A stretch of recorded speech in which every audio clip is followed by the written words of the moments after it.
নমস্কার, আমি হৈমন্তী। স্বল্পকথার গল্পকথক চ্যানেলে আমার সকল শ্রোতা বন্ধুকে স্বাগত জানাই। আজকের নিবেদন প্রভাত কুমার মুখোপাধ্যায়ের লেখা গল্প সুধার বিবাহ। গল্প পাঠ যদি আপনাদের ভালো লেগে থাকে তাহলে চ্যানেলটিকে সাবস্ক্রাইব করার অনুরোধ রইল। তাহলে শুনতে থাকুন আজকের গল্প।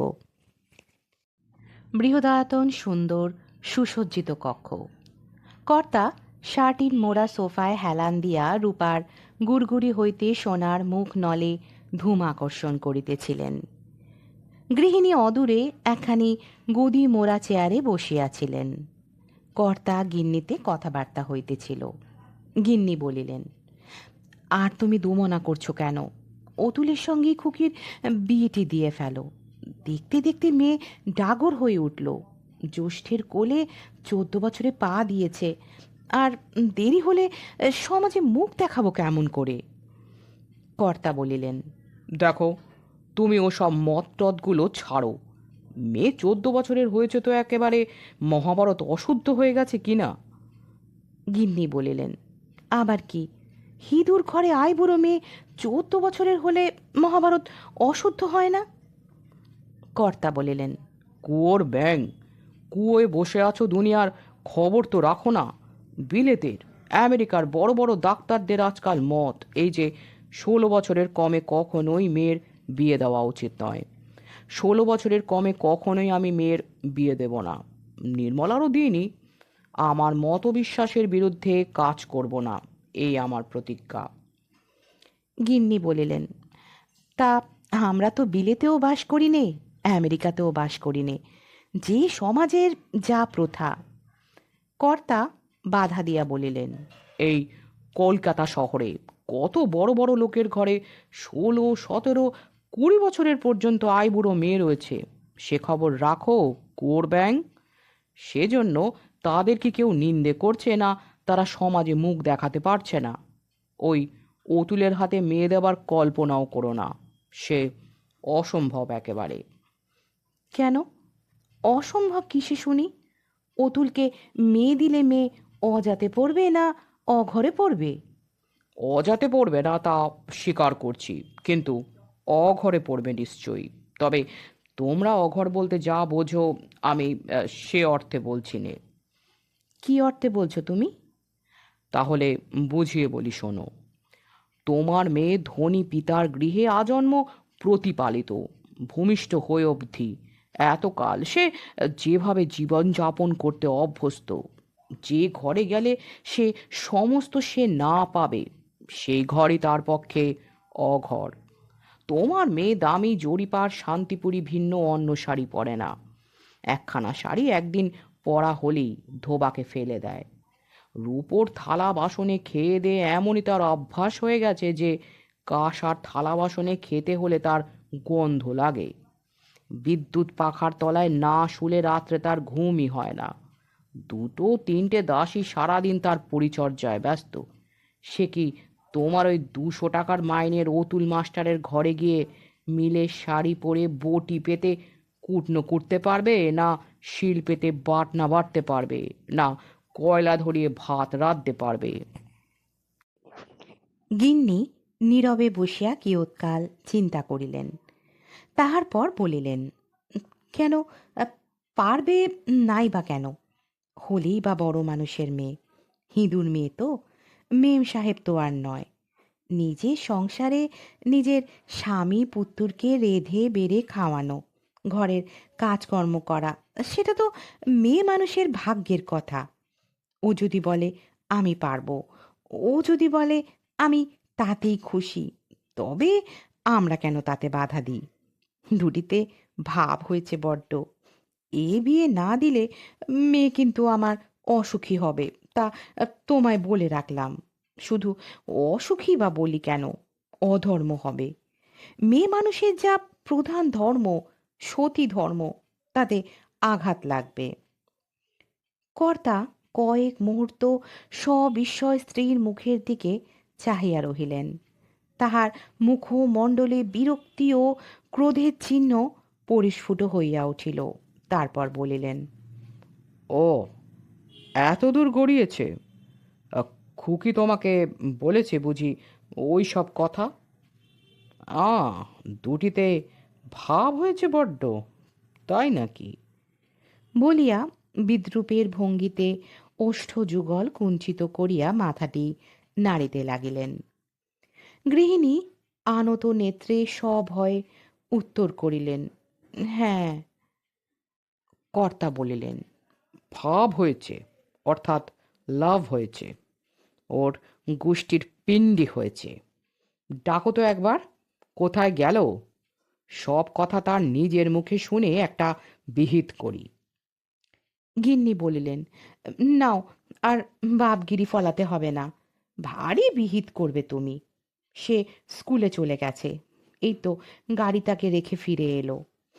11টা বাজে, এখন উঠে স্নান করবে না আমার সঙ্গে বসে বসে ঝগড়াই করবে কেবল? কর্তা গিন্নির দিকে চাহিলেন, বলিলেন, হুম, আমি তো ঝগড়া করছি বটে, কিন্তু তুমি যে ভাবিয়ে দিলে গিন্নি, ভাব হয়েছে, এ আবার কোন দেশি কথা? গিন্নি বলিলেন, কেন, এই যে এখনই বলছিলে বিলেতের আমেরিকার ডাক্তারদের মত অনুসারেই আমাদের চলা উচিত, তা সেসব দেশে বিয়ের আগে বরকনের ভাব হয় না? মনের ভিতর একজনকে ভালোবাসবে, বাইরে অন্যজনকে বিয়ে করে তার ঘর করতে যাবে, এটা কি ধর্ম? কর্তা চিন্তান্বিতভাবে বলিলেন, তা সেজন্য বিশেষ চিন্তা নেই। লাভ ফাভ ও সবগুলো নিছক ছেলে মানুষই বই তো নয়। দেখাশোনা বন্ধ হলে সেটা সময় আপনিই সেরে যাবে। আর কিন্তু খবরদার, সুধা যেন নির্মলের বাড়িতে না যায়, বুঝলে? তাহলেই ওসব বাঁদরামি দুদিনেই চুকে বুকে যাবে। হ্যাঁ, চুকে যাবে। দিনকে দিন যত বুড়ো হচ্ছেন ততই ভীমরতি ধরছে। বলিয়া গৃহিণী কর্তা স্নানের জন্য ভৃত্যগণের প্রতি আদেশ প্রচার করিতে উঠিয়া গেলেন। তা ব্যাপারটা এই, এই যিনি রূপার গড়গড়িতে সোনার মুখ নলে তামাক খাইতে খাইতে এতক্ষণ দাম্পত্য কলহে নিযুক্ত ছিলেন, ইহার নাম বরদা কিঙ্কর চক্রবর্তী। ইনি কলকাতার একজন প্রসিদ্ধ অ্যাটর্নি। তাছাড়া দেশে জমিদারি আছে, অগাধ টাকা। ইহার 2 কন্যা, একটি মাত্র পুত্র। জ্যেষ্ঠা কন্যা নির্মল হাসিনী বা নির্মলা কলিকাতাতেই স্বামী গৃহে বাস করে। তাহার বয়স 18 বৎসর মাত্র। তাহার স্বামী বিনয়ভূষণ প্রেসিডেন্সি কলেজে রসায়নের অধ্যাপক।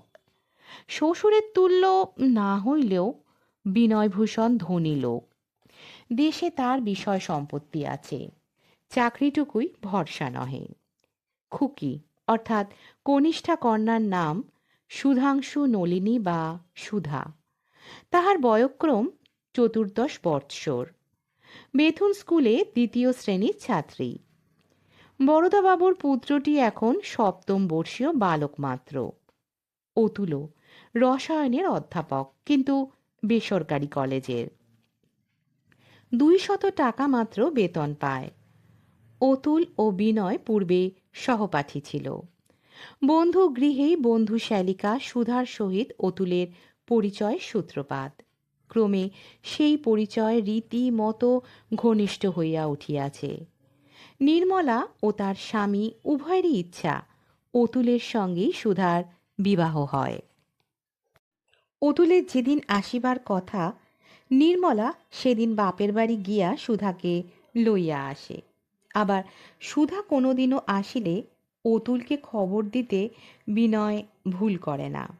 বস্তুত ইহাদিকে ষড়যন্ত্র বা সহযোগিতার ফলে ব্যাপারটি এরূপ সঙ্গীন হইয়া দাঁড়াইয়াছে। ইহারা দুটি বোনই সুন্দরী, তবে সুধা বেশি সুন্দরী। বিশেষ তাহার গাত্রবর্ণটি চমৎকার। এমন রংটি বাঙালি ঘরে দুর্লভ। আরমানি বিবির অপেক্ষা কিছু মাত্র হীনপ্রভ নহে। 3 মাস পরে একদিন সন্ধ্যায় আপিস হইতে ফিরিয়া জলযোগ করিতে করিতে বরদাবাবু পত্নীকে বলিলেন, ওগো, কালকে খুকিকে দেখতে আসবে। কারা? কোথা থেকে?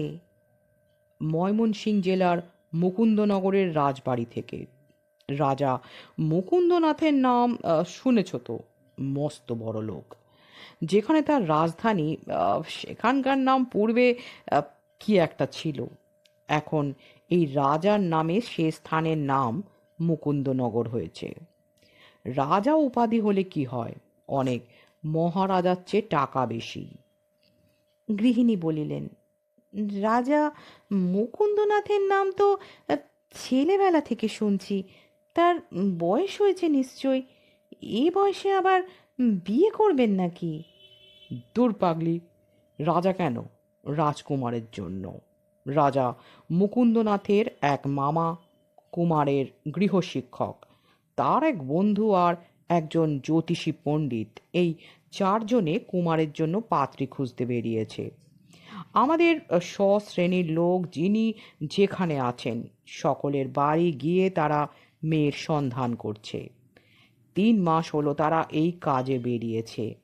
নানা স্থানে ঘুরে এখন তারা কলকাতায় এসে উপস্থিত হয়েছে।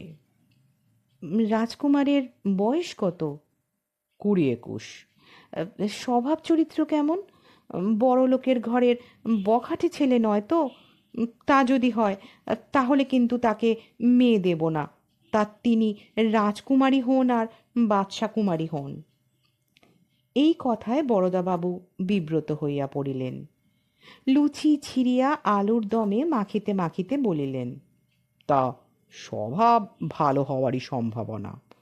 অত বড় রাজার ছেলে। গিন্নি বলিলেন, যা বললে! বড় লোকের ছেলের, রাজার ছেলে স্বভাব চরিত্র কি আর বেগরায়? যত বেগরায় গরিবের ছেলের।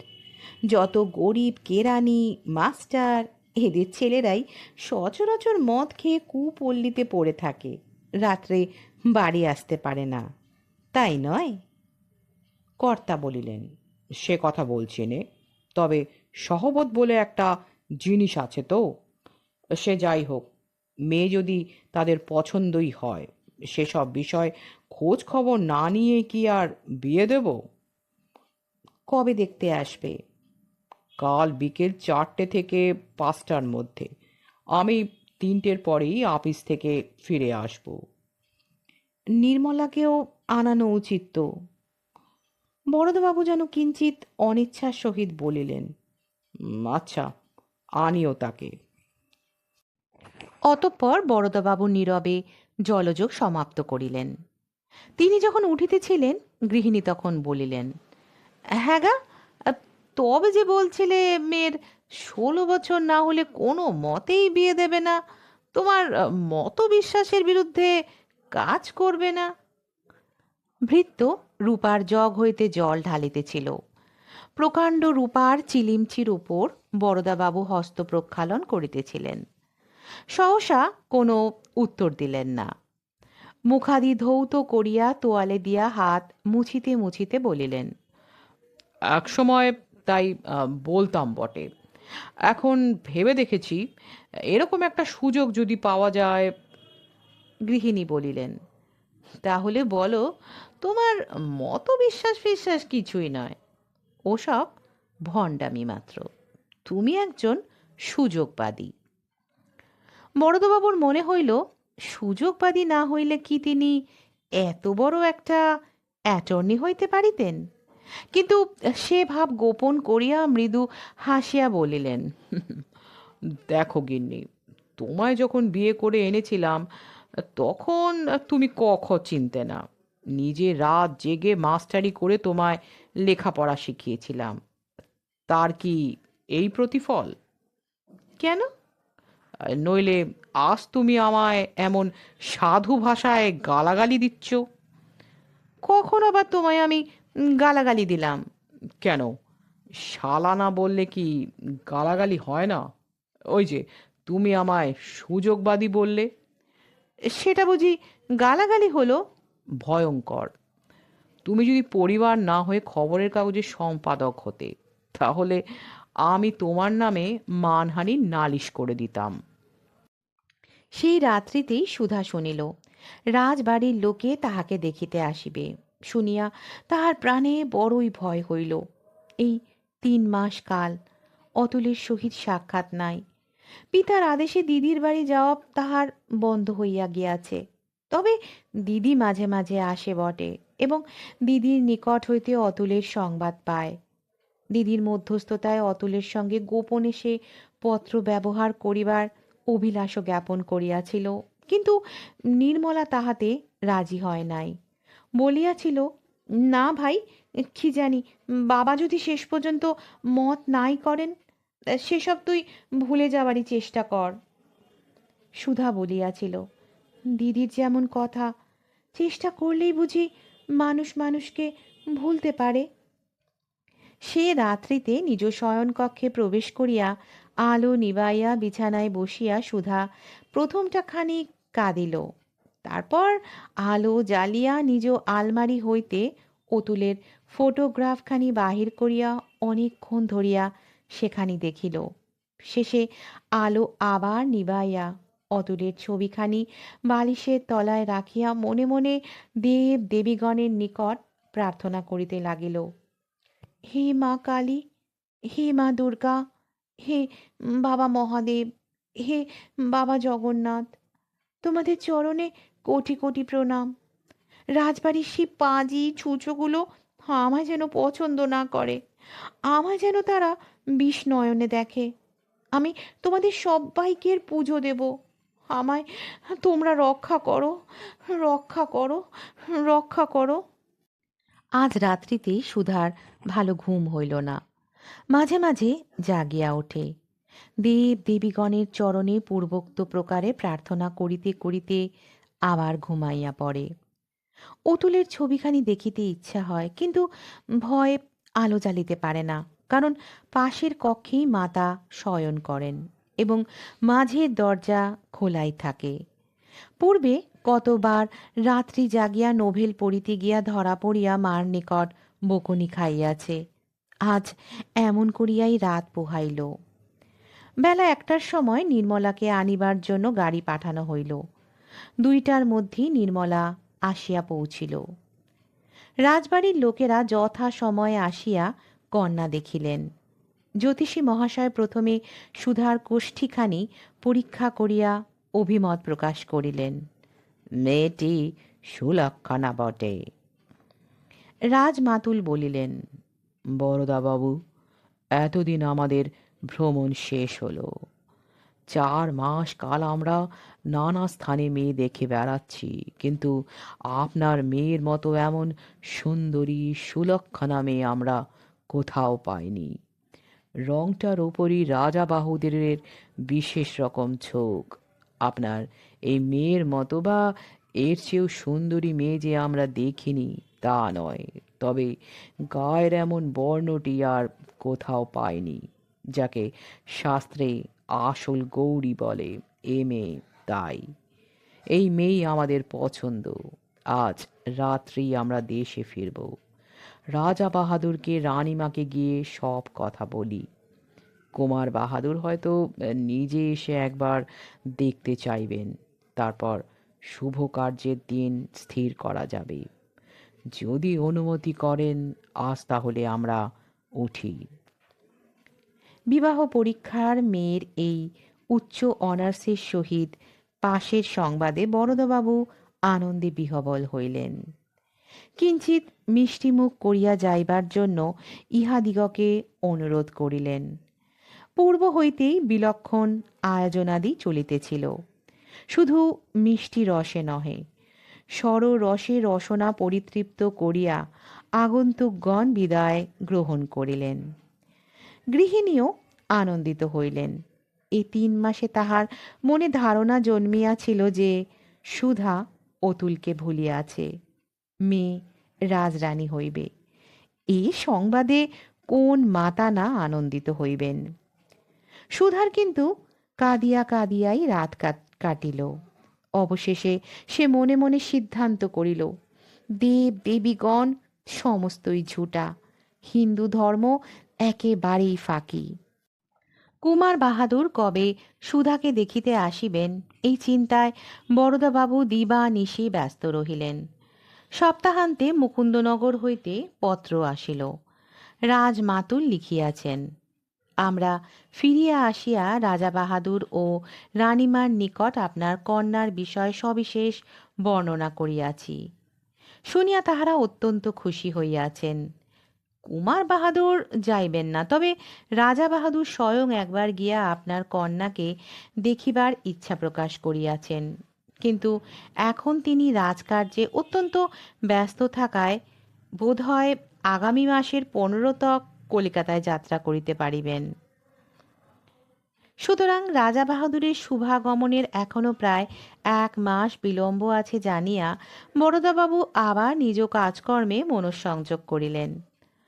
অতুলবাবু তাহার বন্ধু বিনয়বাবুর মুখে বরদা ভবনের সকল সংবাদই পুঙ্খানুপুঙ্খভাবে পাইয়া থাকেন। মুকুন্দনগর রাজবাড়ির লোকেদের মেয়ে দেখার কথা, গাত্রবর্ণ সম্বন্ধে রাজা বাহাদুরের বিশেষ ঝোঁকের কথা এবং 1 মাস পরে রাজা বাহাদুর যে স্বয়ং কন্যা দেখিতে আসিবেন সে সংবাদও পাইলেন। দুই বন্ধুতে অত্যন্ত গোপনে কি পরামর্শ চলিতে লাগিল। অতুলবাবু প্রত্যহ নিজ কলেজের পর প্রেসিডেন্সি কলেজে গিয়া বিনয়বাবুর রসায়নাগারে 2-3 ঘণ্টা করিয়া কাটাইতে লাগিলেন। উভয়ই রসায়ন শাস্ত্রে সুপণ্ডিত। উভয়ে মিলিয়া কি সব রাসায়নিক পরীক্ষা করিতে লাগিলেন তাহারাই জানেন। সপ্তাহকাল দুইজনে প্রেসিডেন্সি কলেজে বসিয়া এইরূপ বৈজ্ঞানিক পরীক্ষা চালাইলেন। তাহার পর একদিন নির্মলা কিসের একটা শিশি বস্ত্র মধ্যে লুকাইয়া পিত্রালয়ে গিয়া তাহার কনিষ্ঠাকে দিল। চুপি চুপি কি সব উপদেশও তাহাকে দিয়া আসিল। সুধা শিশিটা নিজ আলমারির মধ্যে লুকাইয়া রাখিল। ইহার কয়েকদিন পরে সন্ধ্যার পর কর্তা গৃহিণীতে কথাবার্তা চলিতেছিল। রাজা বাহাদুর আসিবার তো অধিক বিলম্ব নাই, 1 সপ্তাহ মাত্র। মেয়ে দেখিয়া তবে বিবাহের দিন স্থির হইবে। সে বিষয়ে যদি মতামত জিজ্ঞাসা করেন তবে তাহাকে কি বলা যাইবে, এই সম্বন্ধে বরদাবাবু পত্নীর সহিত আলোচনা করিতে চাহিলেন। গৃহিণী বলিলেন, দিন স্থির তো করবে, কিন্তু মেয়ের ভাবভঙ্গি দেখে আমি যে মোটেই সাহস পাচ্ছি নে। কেন? কি ভাবভঙ্গি দেখলে? সেই দিন তারা এসে মেয়ে দেখা অবধি ও যেন কেমন মন মরা হয়ে থাকে। মুখে হাসি নেই, ভালো করে খায় না, রাত্রে বিছানায় শুয়ে শুয়ে কাঁদে, এও আমি টের পেয়েছি। দেখছো না কিরকম রোগা হয়ে যাচ্ছে। ভেবে ভেবে বাছার আমার সোনার বরণ কালি হয়ে যাচ্ছে। মেয়ে ডাগর হয়েছে, তার অমতে জোর জবরদস্তি করে বিয়ে দিতে চাইলে শেষে হিতে বিপরীত না হয়ে দাঁড়ায়।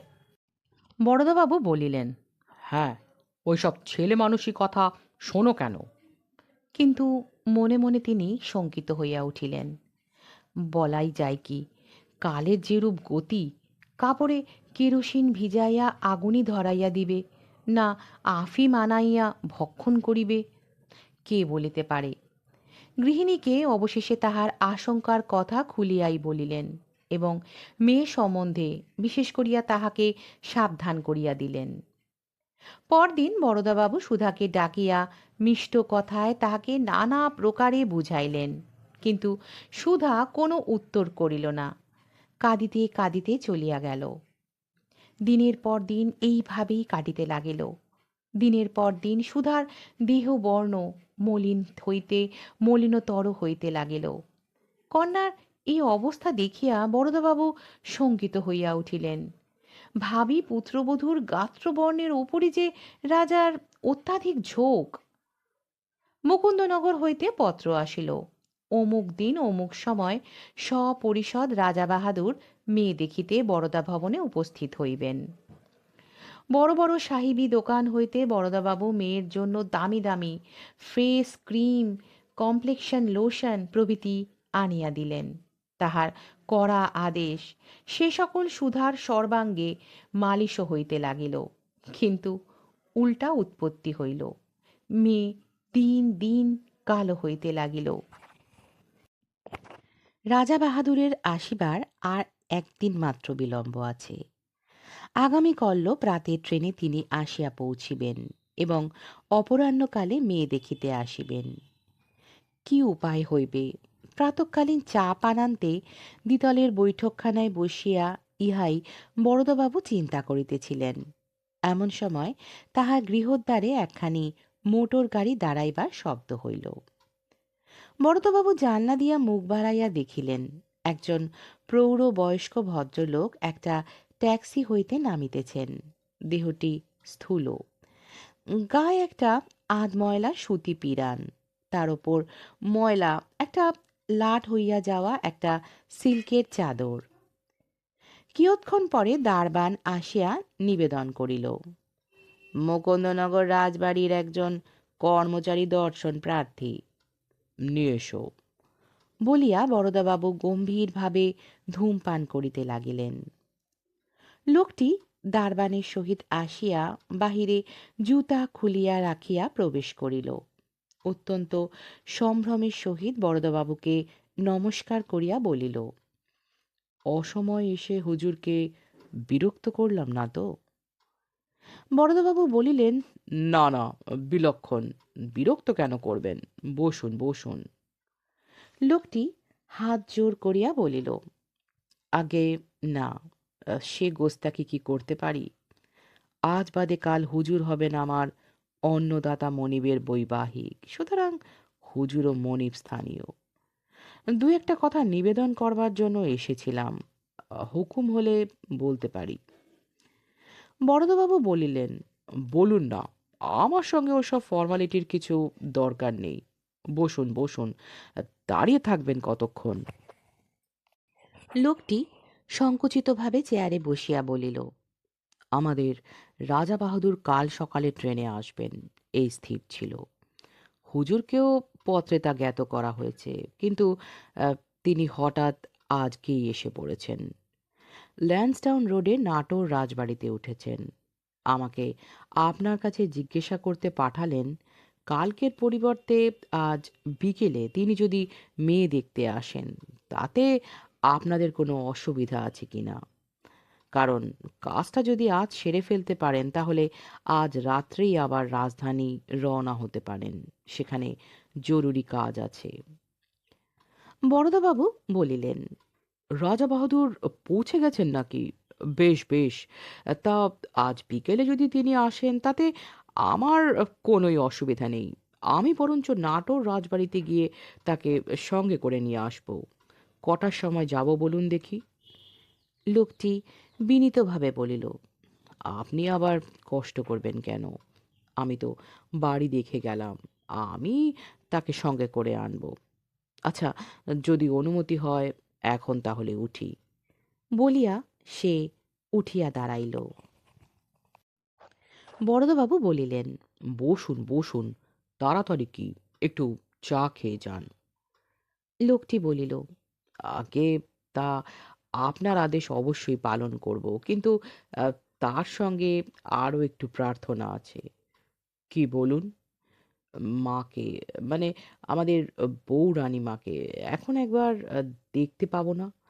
ও বেলা অবশ্য রাজা বাহাদুরের সঙ্গে এসে তো দেখবই, কিন্তু মার রূপ গুণ সম্বন্ধে যেরকম বর্ণনা শুনেছি, তাকে একটিবার দেখবার জন্য মনটা বড়ই উতলা হয়েছে।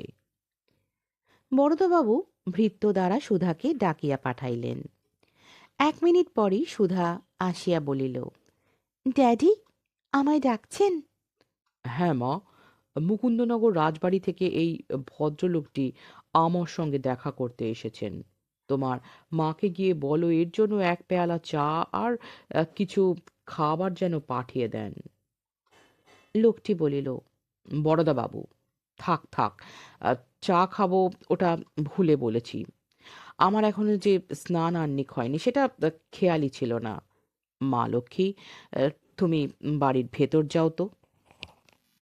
একে তো মুকুন্দনগর রাজবাড়ির নাম শুনিয়াই সুধা জ্বলিয়া গিয়াছিল। কে ব্যক্তি যে এমন আদেশের স্বরে তাহার সহিত কথা কহে? উভয় নেত্র হইতে লোকটার প্রতি অগ্নিবাণ হানিয়া সুধা প্রস্থান করিল। সে চলিয়া যাইবা মাত্র আগন্তুকের মুখ হইতে সেই বিনীত ও নম্র ভাব একেবারে তিরোহিত হইয়া গেল। ব্যঙ্গপূর্ণ স্বরে তিনি বলিলেন, এইটি তো আপনার মেয়ে সুধাংশু নলিনী। মুকুন্দনগরের রাজবাড়ির লোকেরা এই মেয়েকেই তো দেখে গিয়েছিল। কথা বলার ধরনে বরদাবাবু একটু রুষ্টভাবে বলিলেন, হ্যাঁ তাই। লোকটি দাঁড়াইয়া উঠিয়া বলিল, কেন মশাই, আর কি জোচ্চুরি করবার জায়গা পেলেন না? এই মেয়ে আপনার আরমানি বিবির মতন সুন্দরী? এ তো রীতি মতো শ্যামবর্ণ, কালো বললেও অন্যায় হয় না। বলি কি, রং টং আরক টারক মাখিয়ে রাজবাড়ির লোকেদের চোখে সেদিন ধুলো দিয়েছিলেন বলুন তো? বরদাবাবুও ক্রুদ্ধভাবে দাঁড়াইয়া উঠিয়া বলিলেন, মশাই সরে পড়ুন দেখি। ফের যদি কোনো অপমানসূচক কথা এখানে উচ্চারণ করেন তবে দারোয়ান দিয়ে আপনাকে বের করে দেব। আপনার রাজাকে গিয়ে না হয় বলবেন আমার মেয়েকে যেরকম দেখে গেলেন, তাতে তিনি আমার মেয়েকে না নেন, নাই নেবেন। লোকটি বলিল, রাজা বাহাদুরকে কোনো কথা বলবার দরকার হবে না, কারণ আমি রাজা মুকুন্দনাথ রায়। আমি ইচ্ছে করে একদিন আগে কলকাতায় এসেছি, আর মেয়ের যথার্থ স্বরূপ কি তাই দেখবার জন্যই। নিজের কর্মচারী সেজে অসময় এভাবে এসেছি, কারণ আমি জানি কলকাতার লোকেরা অনেকে ভয়ানক জোচ্চোর। তার ওপর বাঙাল দেশের লোককে তারা গর্ধব বলেই মনে করে, ভাবে বাঙালকে অতি সহজেই ঠকানো যায়। কিন্তু সেটা আপনাদের ভুল। বাঙালকে সহজে ঠকানো যায় না। ভাগ্যিস এভাবে এসে দেখলাম, নইলে ওবেলায় তো আবার রং টং মাখিয়ে পেতনির বাচ্চাটিকে পরীর বাচ্চা সাজিয়ে রাখতেন। ওহ বাপরে বাপ, কলকাতার লোকেরা কি জোচ্চোর, কি জোচ্চোর! বলিয়া গট গট করিয়া সদর্পে রাজা বাহির হইয়া গেলেন। তারপর কি হইল? প্রমাণ হইল হিন্দু দেবদেবীগণ মিথ্যা নহেন, হিন্দু ধর্ম ফাঁকি নহে। সুধার এতদিনকার সকরুণ আবেদনে দেবদেবীগণ কর্ণপাত করিয়াছেন। বরদাবাবু অবশেষে বুঝিলেন, অতুল ছাড়া অন্য পাত্রে বিবাহ দিলে মেয়ে সুখী হইবে না, হয়তো বাঁচিবেই না। সুতরাং বিবাহে তিনি মত করিলেন। সুধার মুখে আবার হাসি দেখা দিল। দিদির দেওয়া সেই আরকের শিশিটা খালি হইয়া গিয়াছিল, আর তাহা ভর্তি করিয়া আনানোর প্রয়োজন হইল না। মলিন বর্ণ দিনে দিনে আবার উজ্জ্বল হইয়া উঠিতে লাগিল। পরের মাসে বিবাহ। সুধার দেহবর্ণ তখন আবার পূর্ব ঔজ্জ্বল্য ধারণ করিয়াছে। বিবাহ হইয়া গেলে বিনয়বাবু বরের কানে কানে বলিলেন, জয়, রসায়নের জয়। এতক্ষণ শুনছিলেন আজকের গল্প সুধার বিবাহ। গল্পটি আপনাদের কেমন লাগলো অবশ্যই কমেন্টের মাধ্যমে জানাবেন। আর যদি ভালো লেগে থাকে তাহলে গল্পটিকে লাইক করবেন, আপনাদের আত্মীয় পরিজন বন্ধু বান্ধবের সাথে শেয়ার করবেন এবং আমার এই চ্যানেলটিকে সাবস্ক্রাইব করে আমার চলার পথের সাথী হবেন। আজকের মতো এখানেই বিদায় নিচ্ছি। ফিরে আসবো আবারও একটি নতুন গল্পের সাথে। ততক্ষণ সঙ্গে থাকুন এবং শুনতে থাকুন স্বল্পকথার গল্পকথক। ভালো থাকবেন, সুস্থ থাকবেন।